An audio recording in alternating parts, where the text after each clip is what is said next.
Hi, everyone. Thanks so much for joining today. My name is Ken Muir. I'm the chair of the panel for today for the DevOps Summit 2021. Just a brief background on myself. I've been around in this industry for almost 30 years. I've been very lucky and I've covered lots of different areas within the industry, almost worked up my way through every level. So I have a pretty good understanding of the industry. Today we have a number of guests with us, very esteemed guests with a tremendous amount of experience in their backgrounds, and I'll hand them off to you individually for their own personal introductions. So first off would be Thomas. Hi, my name's Tom Sweet. I'm VP of Cloud Services at GM Financial. I've been in the industry for over 20 years, and we'll leave it at over 20. I won't give you how many. And I've done a lot of different things from development and QA and program management, and I'm running cloud now. I love it, and this is just an exciting time. It's never been a more exciting time to be in IT. And one more thing, my opinions are my own and not my employer's, GM Financial. Great. Chris? Yeah, Chris Hughes. Like Thomas, I've been in the industry almost 20 years, not quite 20, but almost 20. My background includes being active duty Air Force, as well as civil service at the Navy and FedRAMP, for those familiar with FedRAMP in the United States. I've also been on the industry side, doing DevSecOps and cloud security for organizations within the Air Force, Space Force, Navy, and the federal civilian government, and as well as some industry organizations as well. And I teach as an adjunct and host a podcast, and passionate about all things cloud and DevSecOps. Excellent, excellent. Next up would be Mark. Hey, good morning, good afternoon, good day, whatever it happens to be when the recording actually gets played, right? Mark Peters, I'm down in San Antonio, Texas. I did, like Chris, I did time in active duty Air Force. I did 22 years in the Air Force. I have been spending a couple of years in the industry now working with DevOps. It all relates kind of to the same solving of problems and the same processes. So that's really the part where I get excited. I'm the DevOps ambassador and the chapter chair for the US. So lots of chances to talk about DevOps. I'm excited to have another chance to talk about how we bring things together. Excellent, excellent. So we'll start off into the questions. The way we're going to kind of run this is based on the timing that we have. I'm going to let you guys really respond to the questions that we have up here. I'll chime in as and where I see as fit, but just to sort of keep the discussions moving along. The first question that we have up here are, what do you see are the key trends for DevSecOps for the coming year and also probably for the next few years? And I'll go through, if you could take the same order that we went through from before, if you could start with Tom. Sure, I see a lot of trends, excuse me, a lot of trends coming. One is more about open source software governance and making sure that's being tested in the pipelines for not only security, but for licensing. Also a software bill of materials. So when auditors or teams wonder, what exactly do we have in our environment? Because if there is a vulnerability, sometimes companies don't even know if they're using that component. I see additionally old school financial services and insurance companies now really pushing to get into DevOps. You also see the traditional software development engineer and test role going away in software development as more of those that talent moves into cloud and DevOps from that older role. And then I think black box performance testing is going away more in terms of application performance management inside of application development, and then a strong demand for technical leadership will push into 2022. Excellent. Mark? So key trends is always a tough one, right? The smaller you get, the tougher it is to come up with a good key trend because it goes through the same. Within the next couple of months, we have a new version of the DevOps handbook coming out, which is always a good one for me, right? To see what that is and kind of the basics. And that brings the key trend maybe in that AI and ML and data ops, but the key trend should really be a continued emphasis on basics. The more people we bring into it, the more we have to continue to concentrate that they have to do the basic things before they can move into the more advanced technical or other solutions for their practice. So I do see the key trend with a lot of that. How do we use ML? How do we get these things involved? How do we move to these advanced solutions and say, no, you know what? despite the size of your company, you still need to be on the basics because you haven't gotten those basic releases, those basic deliveries down yet. Yeah, so very true, actually. Let's go to Chris. Yeah, I think Thomas and Mark both have great points on the basics fundamentals. We see that pervasive throughout security, and many years people fail to do the basics, and that comes back to bite them. And then Thomas had a lot of great points. I think some of the key trends and focuses we'll see is more developer-centric security tooling. We've seen acquisitions for organizations like Bridge Crew and Accurix, who do infrastructure as security type scanning and security activities. Both, one going to Tenable, one going to Palo Alto. I think we'll see a focus on value stream management and actually, focusing on how these activities deliver value to the organization, not getting so caught up in the nuance of the technology in many cases, which we all are guilty of, I'm sure. Thomas talked about the education and training aspect. I think we'll see organizations definitely invest in the workforce component and bringing up their staff and upskilling them around DevSecOps, the cloud native architectures and the tools that they'll be using. And then he also talked about the open source aspect. I think we're definitely in the public sector in particular, based on the executive order, seeing a big focus on supply chain security, third-party risk management, open source security, and things of that nature. So I think these are all things that we'll see a focus on in the coming years. Yeah, I would like to add here, Ken, because I am here to bring human in loop and, more importantly, women in loop for DevSecOps and security initiatives. I believe that it's extremely important at this point in time, we consider contribution from not only communities to lay out the roadmap for DevSecOps, but also women contributors to take the front seat. And I believe that during the conversation, we will talk about different initiatives, how we could do that, and what kind of programs, initiatives we would see in 2022 and beyond in big, small, and medium enterprises. We could talk about that as well during this discussion. Yeah, for sure. I mean, the points that were brought up are really good, actually, because if you think about how much money is actually being spent on protecting applications, but there's very little emphasis on actually creating applications that don't need a lot of protection in the first place. So these are really, really good points. Well, and you create all those advanced applications, you bring in all those technical aspects, right? And then you get back to the, well, you left your password hard-coded. Yeah, exactly. You go to SolarWinds where you didn't make the update when we told you to make the update. You were 6 months out of date, and that left these huge holes in your system. Yeah, it's so true, actually. It's and then you have a lot of projects that started many years ago for building, all kinds of applications, and the companies that built these things have gone out of business since, and so there's no updates at all for this. And so the reliance on technology and other things to make sure that these don't go, and become infected with malware and stuff is a huge challenge just across the board. And we're going to see this more and more with IoT. Right, the development of applications and coding around, making these things work for whatever the applications are. We've got to be able to build in, secure coding into these things, because otherwise they're just going to become a liability, like so many other applications have been over the years. But yeah, I think if I could add a comment on the IoT aspect, I think it's going to, like you just touched on, it's going to rapidly expand the attack surface, right? And a lot of that's going to come into play in terms of a lack of regulation around IoT and required security requirements and things of that nature.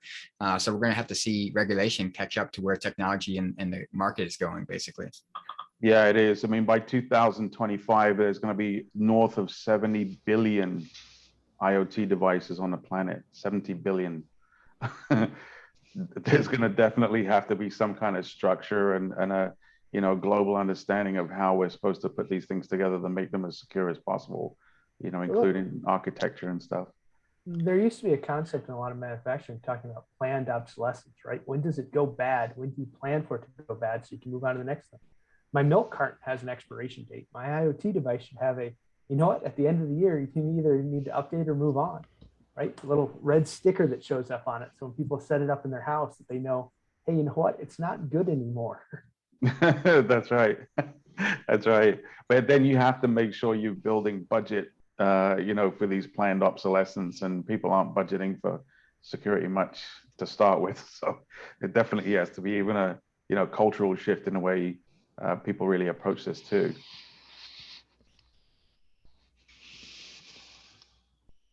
That's great. Second question is, what is the future of AI in DevSecOps? What features should we start seeing in 2022 and beyond? And I'll start with Chris on that one. He kind of touched on that subject a little bit anyway, so be able to expand on that. Yeah, I was going to say my thoughts on it could be used in many ways, but my thoughts immediately go to things that we talked about and on the last question, like things such as the software bill of materials, the tool chain as far as that goes, infrastructure as code, things of that nature, supply chain security, for example. I think we're going to see automation and AI come into play around container vulnerability scanning, and even function as a service and serverless computer abstractions are going to have AI implications around security as well. So that's where some of my mind is in terms of AI and where it's going to come into play. Excellent. Mark? I think we need to see it on both sides. I think we need to see it on the side of helping us to get to those decisions and scans. And I think we need to see it on the side of helping us with better decision management, right? To help shape the focus of our tools before we even get into that chain, before we even put the code in the computer. But what is the best set of decisions as we're making? How do we use an AI or decision management tool to go through, and for other solutions, where do we have options that'll bring us together? What are the three top options we've seen in security in the financial sector or in the telecommunications sector, as we're building our new business, whether it's a startup or whether we're shifting to that type of code change. So I'd like to see more decision management and more of that type. And I'd like to stop seeing that everybody who comes to the table says, well, I have AI, and then you ask them about it, and it's no more than a comparison to something else, right? It's comparing two lines on the graph and telling you that they have AI. I keep on popping into this discussion because it's excellent that we are having this conversation. And I would bring up a different perspective around when we talk about future of AI in DevSecOps. I would rather like to look at what are the strategic opportunities from here and beyond. So if you think about, and there could be many, but I would highlight what we found out in the white paper which we did last year. So digital twin technologies, I think this is something which will become a reality for many industries. Smart city ecosystem, and there's a large investment going in that direction when it comes to strategic opportunities for each country. Digitization of regulated industry segmentations, and we have two people who come from that background here in this conversation. So I hope that you would agree with me that there's a lot more to be done in that area. And I think a lot of investment would steer into the conversations around how the future of DevSecOps will be defined through AI capabilities, keeping in view these strategic opportunities. And I would also like to mention one, last but not the least, in energy and sustainability. A lot of industry practitioners, and it is the topic on the board of many companies. How do you become energy efficient and sustainable? So I think these are the things which we should look out for when we are also looking at the future of AI in DevSecOps. Over to you, Thomas. What I would really like to see is AI used for cost management. Like we just said, right? Sometimes companies say they have AI, but all they really have are just analytics. It's not really artificial intelligence. But I would like to see some AI around the cost management of cloud subscriptions, because when you look across 100 subscriptions or more in an enterprise with 12 or 15,000 total resources, how many are really being used? Why are they there? It gets hard to manage. So I would like to see something like that. And I'd also see something along the predicting failure based on a number of different factors, such as software development, code quality, code scanning tools, all those different pieces. And I'd like to see, AI used to predict that and to make no-go decisions on deployments based on that. That's what I would like to see. Hopefully it'll come. So I'd hop in the back and say, those are all great. And I agree with Garima, but she kind of fell into that same trap we talked about where we say AI and it doesn't have any meaning other than AI, right? Or AI, right? Yeah. I talked to a vendor the other day, and the vendor says, we have these AI, ML-based tools. The machine learning is driven by AI. It's going to give you great solutions. And I said, well, you need to show me an example. He says, well, here's an example of our AI doing stuff. And he pulls up this graph. At the bottom of the graph, there's a straight line. And he says, this is our baseline. In our AI, you see this spike, and it goes away from the baseline. So all those things will be rejected because they rejected the baseline. And I said, but the title of your graph is latency and requests. And you've set the baseline as 0. I don't need an AI to tell me that I have more latency than 0 in the system, right? Yeah. What are you really offering me with your AI? But, you know, one of the, that's so, it's so true.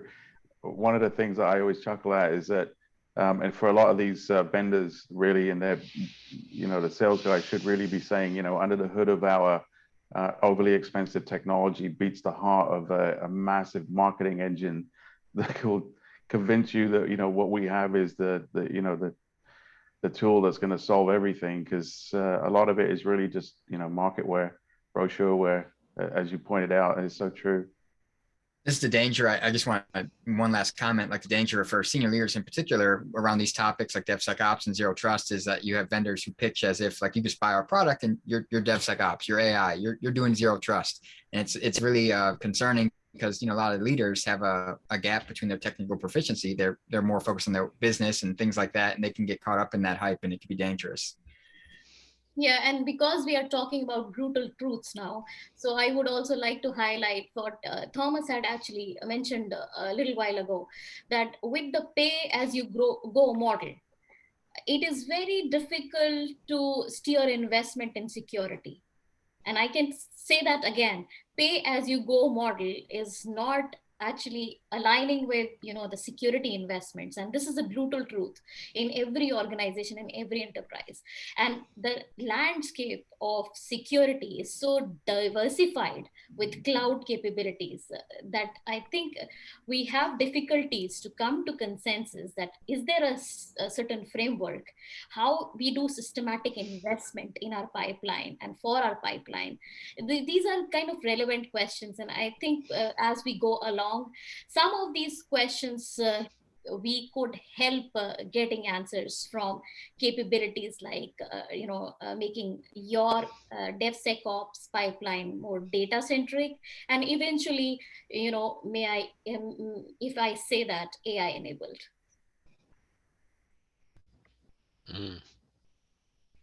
Any comments? I like to say, this goes back to one of my favorite topics, is right. What do you mean by security? When you say that you have it secure, when you say that you want it secure, when we delve into cloud and InfoSec and DataSec and AppSec, and what do you really mean? Do you want it to be breach proof? Do you just want to protect data at rest versus data in motion? Do you want it to be all the way through, or do you just want to, you know, do the good things so that you can say you've made a defense? When you go back and you look at companies that have been breached, the real impact, or why we don't see the investment in security, is because it doesn't change their long-term value proposition. They lose money for 2 to 3 days on their stock market, but by the end of the week, the end of the month, they're all pushing back up towards the top again, right? We have these major things, these companies that are rooted out. We have all these articles and all this news, but by the end of the year, they're 10 or 20% up on their billion-dollar valuation from where they were before. Yeah. I was just going to say, you know, I think that what he's touching on is the harsh reality that, you know, a lot of the consumers and society is kind of fatigued on breach fatigue and security exposure. You know, we hear it so much all the time. I think people have gotten fatigued to it, you know, kind of, oh yeah, another security breach, you know, like it happens so often that, you know, people have become immune to it in a sense. But on the security note, just real quick, I think that's why it's important to emphasize that we're in the business of risk management, you know, understanding what your executive leadership's risk tolerance is and getting risk to the level that they're willing to accept, you know, besides just saying security. Like, it has to be tied to risk that can be quantified and communicated to leadership.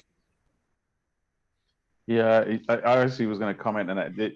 The two things that you guys brought up was, you know, there is fatigue in this. I mean, I get, you know, I've had news feeds coming in every day for, you know, many years about what's happening lately, and it's absolutely overwhelming, the amount of information that there is about this, that you do end up tuning out, you know, trying to find those little nuggets of information that are really interesting is very difficult now. And the irony is it does actually help. I mean, if you look at Ashley Madison, I can't remember the name of the dating site that got taken down for illicit courtships. Their membership has gone through the roof ever since they had a breach, because it was a case of, hardly anybody had ever heard of them. And now all of a sudden it's, oh, I didn't know you did that. And then their memberships have gone right through the roof. They're hiring people like crazy. So it's so true. Like, it's had the complete opposite effect. I'll go into the next one. So what are the opportunities and also challenges as DevSecOps develops into our industry? And we'll start from Tom. Sure, I have three of each. So the first is executive leadership at the C-suite level often still doesn't understand agile software development practices, and so therefore that does filter down into DevSecOps. And there's still confusion for DevSecOps teams who are still like trying to work with old school product management. And then the second is teams still have a poor definition of done. There are more and more companies moving towards DevSecOps, but their definition of done still is developers built it and product owner has accepted, but there's no cybersecurity testing, there's no automated functional testing, there's no monitoring, yet the team thinks it's done and the product owners accepted it. And the third challenge is intermixing these DevSecOps teams with other legacy teams, such as maybe a firewall team where the firewall team makes manual changes on Tuesdays and Thursdays, for example, and there's no automation of the firewall rules. And so everything else in the chain is still automated except firewall or another, something else similar to that, where it's just outside of their value stream. However, it's blocking them. So the three great opportunities are, as audit and compliance teams are now starting to get on board with this whole DevOps and movement, and we've had some great success with them checking in their code into our repositories, so they're now part of that process. They see how it works firsthand. We don't have to explain to them about the separation of duties and how everything is logged. They now can see it because they're part of it. I think tool integration still getting better and better, and that's awesome. And then another great opportunity is when internal teams offer, say, something such as pipeline as a service, where a product team can request a pipeline, and the pipeline is completely built for them with the open source scanning, with the security testing, with code quality tests, all that built in, and it's just turnkey. So those are three great opportunities that I've seen, and I think other companies can take advantage of. Excellent. Mark? So I think the biggest challenge is one we've already touched on here some, is to avoid having DevSecOps become simply another marketing term, simply another contractual obligation or a contractual agreement that companies put on or companies advertise without doing the things that we as kind of professionals in that space think of as the core of doing those things, right? Without making the cultural shifts in the understanding that these are not just things you bolt on top, but these are fundamental changes in the way your organization does business. And that relates directly to the opportunity to create success through having these flat hierarchical structures, through having this collaboration at all levels, rather than having something go up the chain and down the chain and up the chain and down the chain, and take 3 months each way to get something approved. The fixes you need are evaluated and used and produced by the end of the next sprint. 2 weeks later, you've got a fix that the customer requested. And instead of spending 6 months, you've got a responsive business model that can get you there. So I think those are the two big ones, and I think they're closely tied, right? Hopefully tied to what we've already been talking about. Very true. Chris? I think both these guys raised some great points. For me, some of the opportunities are things that have been traditionally spoke about when it comes to DevSecOps, like shifting security left and shortening feedback loops and expediting delivery, value delivery. But I think some other additional opportunities are things such as leaning into compliance automation technology, especially in cloud native environments, eliminating some of the manual activities around compliance and eliminating that bottleneck aspect, the sampling, continuous monitoring, which is never really actually continuous, leaning into some of that, compliance automation that cloud and now third-party, vendors are offering. I also liked what Thomas said around platform service offerings to let teams focus on their core competencies and delivering value and not have to stand up infrastructure and stand up all these things that they need to help facilitate delivering value versus just focusing on what it is they do exactly. That said, I think some of the challenges, and we touched on these in earlier questions, are things such as the workforce. The workforce is struggling to keep pace with where we're trying to go with the rapid proliferation of tools. Security teams in particular struggle to keep up with that. I think another challenge is existing policies and practices that are in organizations. I can tell you in the public sector and DoD in particular, Mark knows this, is if nothing else is the biggest impediment, it's existing policies and practices that sometimes are just so cumbersome and really struggle, strangle innovation and the ability to move quick and innovate. Aside from that, I like I think Mark touched on this too, was the decentralized decision making. I think that we need to push decisions down to lower levels and empower folks to make decisions, and understand what leadership's intent is and what leadership's risk tolerance is, and be able to be empowered to make decisions, based on that knowledge, instead of having these, legacy, technical review boards and this and that everything has to be fed up to and pushed back down. Like he said, that causes so much lag time in actually pushing forward decisions and getting things done. Yeah, I think. And I wanted to add one thing because Chris, you actually touched base upon the workforce part. So if I come from a community perspective, what I see is the opportunity and challenge. One of the core areas to focus on is human. And when you talk about the challenges, often people miss out on this aspect that even hackers are becoming more intelligent with technology.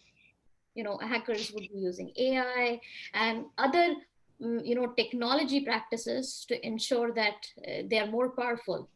And how, you would construct your team, your skills, your competence to actually outline the opportunity. So communities have a bigger role to play in this. If I could introduce some of these disruptive ideas, like you would see people are trying out crowdsourcing security testing capabilities, like these hackathons. So it is making you more and more competent to build that team effort towards these kind of malpractices and finding the loops and filling the vulnerability gaps you have. So I think that's another important aspect to look out for. Yeah, I mean, these criminal organizations and nation states, I mean, they are very agile. It's one of the things I always talk about with people is that they're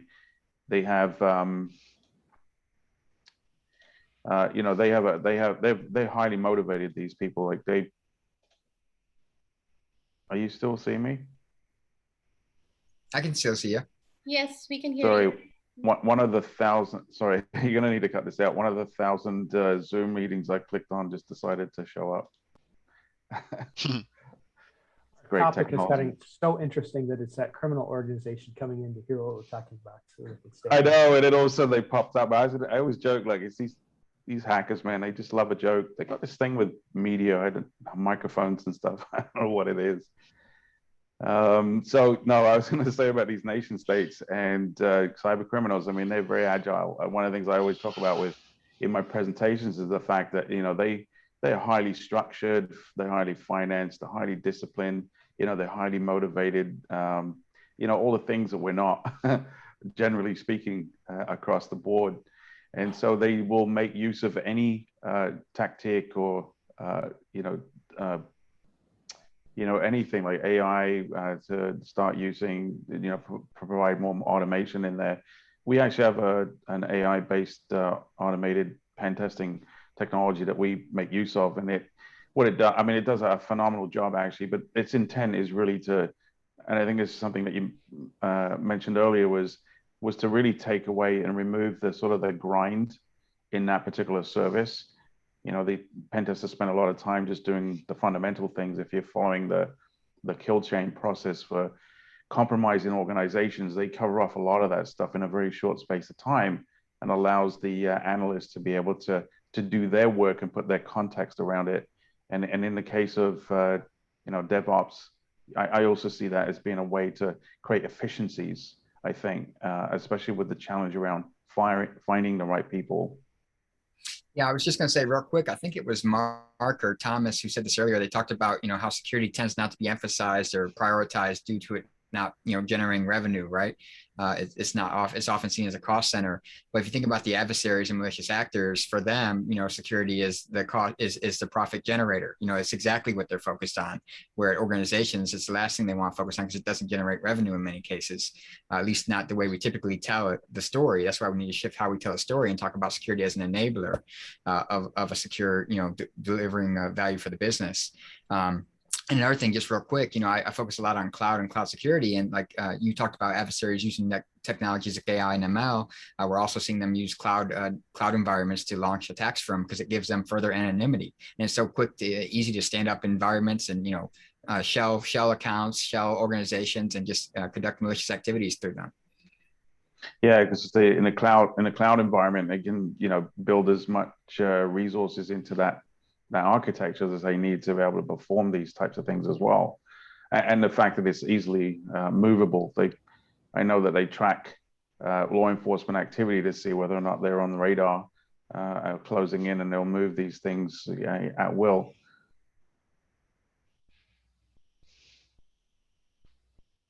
I was going to say, as we're thinking, I had a great story about talking about the companies that try to blend in the DevOps and don't get there, right? So we were working with a set of teams, and they were in an air-gapped environment, so they have to move things physically from one set to the other to get there. So the developers are working, and the developers are producing a couple of releases every sprint, which is not a bad cycle. As they produce the release, they move it over to the test team. The test team would take about a day to test it, make sure that it was integration ready, and then a day to two once they got it on the actual production site to deploy it. However, that testing and that integration was limited by the fact that the change approval board only met on Mondays to approve the new releases to be installed, and only if they'd already passed test at the time the configuration board met, and only when the configuration board didn't meet on a federal holiday, in which case they'd cancel the configuration board and have it the next week with a 2-week gap. And then they were only allowed to install on Fridays when they had the patch window to make the installation. So now you're adding in, 9 to 10 days to a process that should only take you 3 days at most to do, but you're still calling it DevSecOps because, that's what you paid for at the beginning of the day. Right. So in the interest of time, I think we will have our final question. Can we wrap up with the final question and any conclusion remarks? I think this is probably the best last question, actually, this one here. We did touch on it earlier a little bit, but I really think that it's an important question because nothing really happens unless you can get the C-suite involved in this. So it's really important to understand how do we make that happen. I'll start with, let's see who's going on there first. Let's start with Chris. Okay. Yeah, I'll keep it short since we are doing this in the sake of time, but I think, is a lot of it comes back to storytelling, being able to emphasize why DevSecOps, increases the value delivery for the organization, shortening feedback loops with, customers and stakeholders, whether it's internal or external.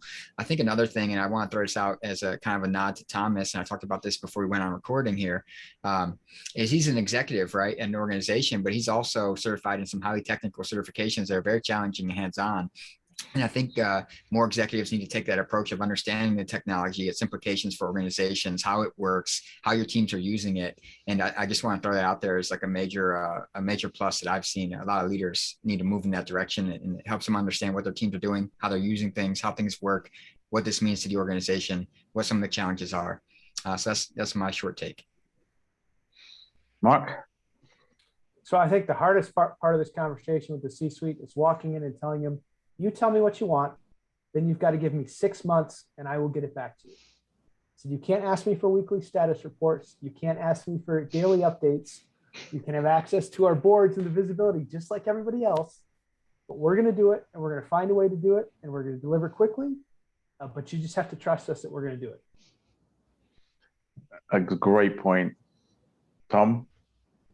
You need to have the metrics also, and because once you have the metrics, data takes the emotion out of it, and then you can present, give you the storytelling you need to tell. But yeah, again, data takes the emotion out of it, because as we're changing processes, we're making people uncomfortable. Having the right data, having the metrics to back up what's happening really goes a long way in that storytelling. I just want to say one last thing. I actually just read a great piece that touches on what Thomas said around metrics. It talks about how to use and abuse the DORA metrics. We all know the DORA metrics around DevSecOps. And it talked about the concept of a vanity radiator, right? Like you highlight these metrics in terms of how quickly you're delivering and releasing and things like that. But is it tied to any objective, value delivery for the organization, whether internally or externally? And I think that's something to keep in mind. Is like, not only metrics, but outcomes, not just outputs, but outcomes. Yeah, that's very true, actually. I mean, in all aspects of security, one of the things I'd learned as well, and you guys pointed it out, was it's one thing being able to present, here's a solution to your particular problem stuff, but you need to have a roadmap and some graphs to describe, sort of projected outcomes, with whatever the milestones that there are in there, because without kind of seeing that, and it does take the stress and the heat off you, because what you're saying is that I'm showing you what the roadmap's what it looks like. I'm showing you where the milestones are today, and all you're going to hear from me is we achieved it or we didn't because of X, Y, Z reasons. To remove the amount of noise as such, I guess, in between, which can just add to the stress of doing it. So it's a very good point. We've all seen a team that gets 100 bugs back, and instead of fixing them all, they save them so they can deploy one a day. Make those metrics look better. As soon as you get a metric, somebody's looking for a way to go around it. Too true. So you have to really stand your ground then is the message, and make sure that you follow along. And that was it. Okay, thank you very much for today's conversation, and hopefully we will find more interesting content during the DevOps Summit 2021 and beyond. So I would like to thank all our esteemed guests, and as well as I would like to thank Ken Moore. Thank you for actually steering this conversation on this difficult topic. Yeah, no, it was truly fun, and I really appreciated meeting all you guys. It was an absolute pleasure.